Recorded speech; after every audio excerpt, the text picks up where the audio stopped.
Since China imposed its 25% tariff on Canadian seafood products in March, FFAW Secretary-Treasurer Jamie Baker says the fishing industry in this province has been hit hard.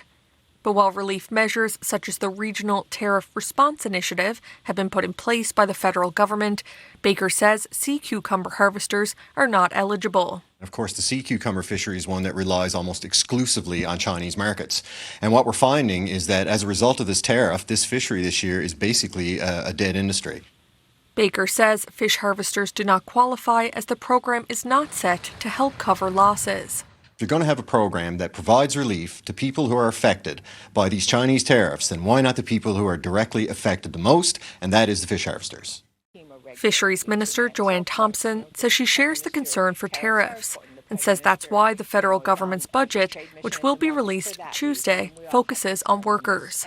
And to be quite honest with you, the budget is really about addressing this, yes, support for workers, because that's important, but also what we need to do to ensure that Canada is in a position of self-reliance.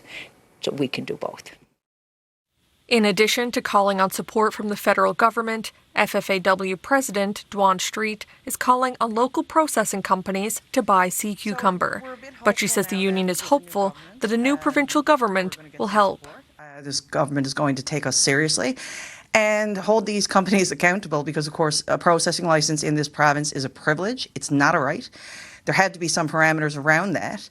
And it's in our opinion that those parameters should include the beneficial interest going into our communities and into the hands of harvesters and processing plant workers. Last week, Premier Tony Wakeham's new cabinet was sworn in, including a standalone Minister of Fisheries and Aquaculture. Street says she welcomes the change, as well as commitments made by the PC government during the campaign, including price setting and sales auditing commitments. The fishery is the lifeblood of Newfoundland and Labrador. And I've said it a million times that without the fishery, without rural Newfoundland and Labrador, St. John's doesn't exist. Corner Brook doesn't exist. So it's nice to see that Premier Wakeham understands that, and it is a very important first step.